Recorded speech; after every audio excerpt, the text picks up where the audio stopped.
इसमें भी सर आपका कमेंट चाहूँगी कि पाकिस्तान में जो अमरीकी सफ़ीर हैं डोनाल्ड ब्लूम साहब, वो ग़ालिबन बानी चेयरमैन से मुलाकात के लिए जाना चाहते हैं और जाएंगे भी। तो आपके ख़्याल में उनका अपना कोई एजेंडा होगा या वो किस जेस्चर में ये मुलाकात करें, इस हवाले से अगर आप कोई रहनुमाई कर सकें?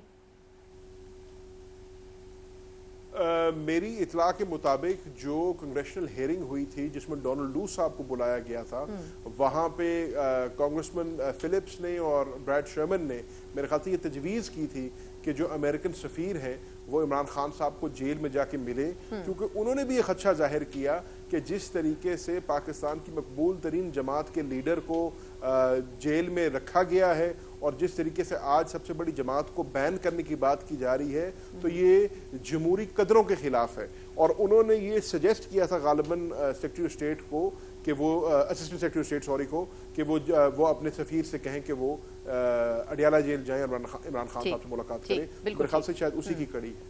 बिल्कुल ठीक। अच्छा सर, अब ये एक बड़ी दिलचस्प बात है कि एक तरफ हुकूमत पार्टी को बैन करने की बात कर रही है, दूसरी तरफ ख्वाजा आसिफ साहब जैसी सीनियर सियासतदान ये बात कर रहे हैं कि अगर बानी चेयरमैन माफ़ी मांग कर सियासी धारे का हिस्सा बनते हैं तो उनको या हुकूमत को कोई एतराज़ नहीं होगा।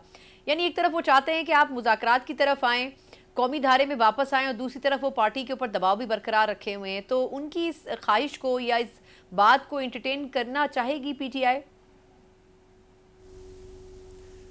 देखिए, मैंने तो पहले दिन से कहा कि हुकूमत के कॉल ऑफ फेल में फ़र्क है। हुकूमत कहती कुछ है, करती कुछ और है। वज़ीर आज़म साहब फ्लोर ऑफ द हाउस पर आकर कहते हैं मैं मफाहमत की सियासत चाहता हूँ, मैं हाथ आगे बढ़ाना चाहता हूँ। चल कर आया, आपने देखा असद कैसर साहब के साथ, मेरे साथ, उमर अयूब साहब के साथ, बैरिस्टर गौहर के साथ, अली मोहम्मद खान साहब के साथ हाथ मिलाया, बड़ी उसके ऊपर वावेला मचाया, डॉन न्यूज़ की फ्रंट पेज पर खबर लगी। लेकिन उसके फ़ौरन बाद क्या किया, 9 मई के केसेस के अंदर हमारे लीडरान को जो है नाजायज़ उसके अंदर उनको डाला गया। आर्टिकल 6 लगाने की बात हो रही है, पार्टी बैन करने की बात हो रही है, हमारे MNAs को दिन दिहाड़े सिटिंग मेंबर्स ऑफ पार्लियामेंट को अबडक्ट किया जा रहा है उनके घरों से। तो इस माहौल के अंदर कौन सी मफाहमत हो सकती है? जहां तक ख्वाजा आसिफ साहब की बात है, तो ख्वाजा आसिफ साहब तो खुद भी कह रहे हैं कि जी हम कॉन्स्टिट्यूशनल मेल्ट डाउन में जा रहे हैं और ये हुकूमत उनको आगे चलती नज़र नहीं आ रही है, ये सिस्टम उनको आगे चलता नज़र नहीं आ रहा है। उसकी बुनियादी वजह यह है कि यह हुकूमत फेल कर चुकी है। ये फॉर्म 47 की हुकूमत है। इस हुकूमत के पास आवाम की ताईद पहले दिन से नहीं थी।